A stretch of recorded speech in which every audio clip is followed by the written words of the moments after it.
casse-tête qui n'a pas forcément un sens. Mais c'est un moyen que le ciel peut sortir de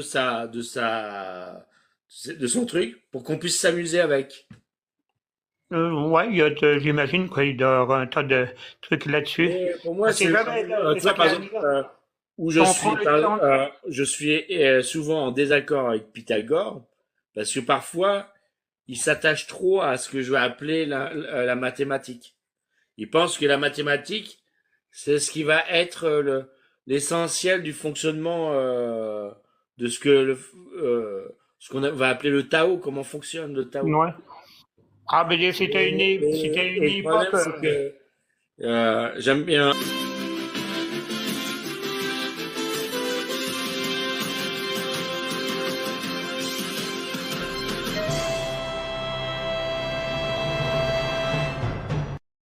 Par exemple, Raphaël a pas forcément. Bah déjà, il a été banni par sa propre femme Thérèse. Donc, il sait, comment dire, Raphaël, c'est tu sais, à un moment donné, il a dû partir en Amérique, dans ce qu'on appelait les Andes à cette époque-là, le pays de Bouddha. Et c'est là où, pendant 9 ans, et avec son frère Enoch, ils sont restés là-bas. Mais ils étaient allés aussi pour faire venir du soutien. Parce que tu sais, il pressentait l'invasion des Vikings. Bah, les Vikings, on dit toujours une invasion, mais c'est vrai, mais en fait, c'était pas tellement tel qu'on le. Parce que nous, les films nous trompent quand même, hein. On voit les Oui, Vikings non, mais qui moi, sont c'est pas. malins, Bon, alors qu'en fait, après, il y tu avait sais pas que. mal de commerce et puis de. Oui, oui. Ouais, mais après, tu sais que, par exemple, pour l'histoire officielle, les Vikings arrivent à l'époque de l'an 700, 900, par là, là. Alors que les Vikings, le début des Vikings, c'est l'an zéro. L'an zéro définit le moment où les Vikings ont débuté De base, c'était aussi l'invasion. des peuples. Les peuples, Parce que il y a pas que ce l'an côté-là zéro, d'attaque et de pillage, hein, ça c'est les films. mais l'an zéro est la prise de Édimbourg. Voilà, la prise de Mont-Arthur et la création de Édimbourg, tu vois, pardon. C'est-à-dire que, et d'ailleurs, on me fait penser, Édimbourg, c'est Édombourg. Et c'est le peuple des Dômes. Que du coup, il y a pas mal de Vikings qui sont arrivés aussi et qui ont resté aux endroits, ont colonisé, ont partagé, puis ont fait des échanges aussi, hein. Alors après, disons souvent, bah, ils ont quand même. Bah, le problème, c'est pas ça, c'est que suite au déluge, ils sont retrouvés du côté d'Oslo et au Copenhague, donc. Et il y avait quand même, ils étaient beaucoup plus peuplés que les Atlantes, tu vois, par là.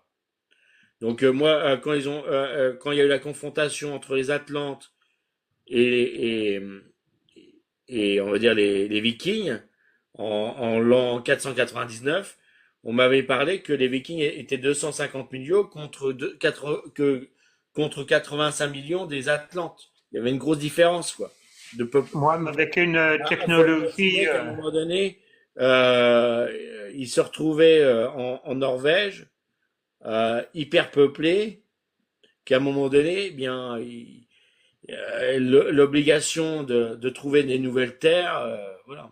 Donc à un moment ouais, donné, ils ont fait. on est Après, c'est d'accord. marrant parce que ça, par exemple, on retrouve. Moi, j'ai lu Geoffroy de Montemouth avec l'histoire de Brutus. Parce que Brutus, c'est. Brutus et Romulus, Alors il y a Romulus et Romus, mais il y a Brutus aussi, ouais, voilà. Mais tu sais que Remus et Romulus, c'est Jésus et Samaël. Mais c'est aussi Chinon et Chiron.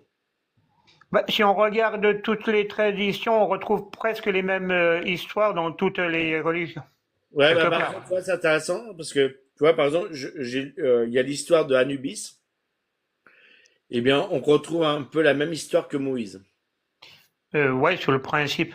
La plupart du temps, on nous dit que c'est des nouvelles, des trucs, mais en fait, c'est toujours une base d'anciens Ouais, non, qui après, est... alors je vais, c'est tout simplement que comme les cisterciens, on va dire c'est Métatron qui a écrit tout ce qu'il y a.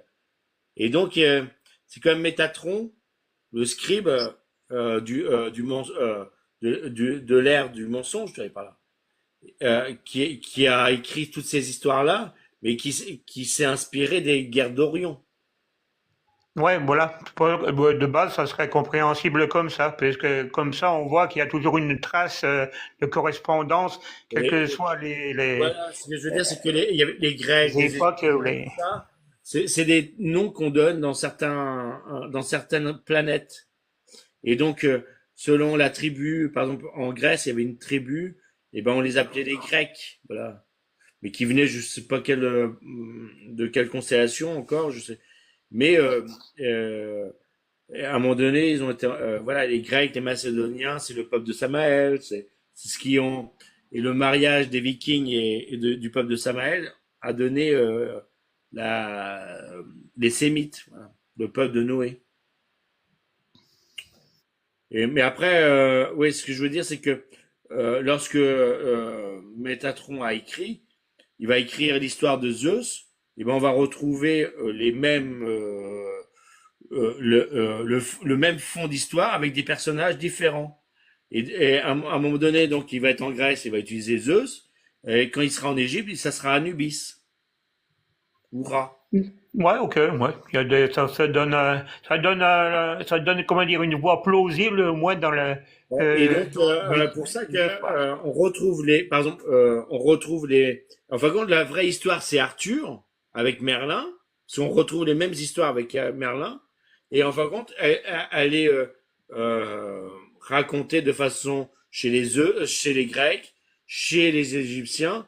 Mais Égyptiens et Grecs, c'est des inventions. C'est, ça a été créé, c'est des noms créés par.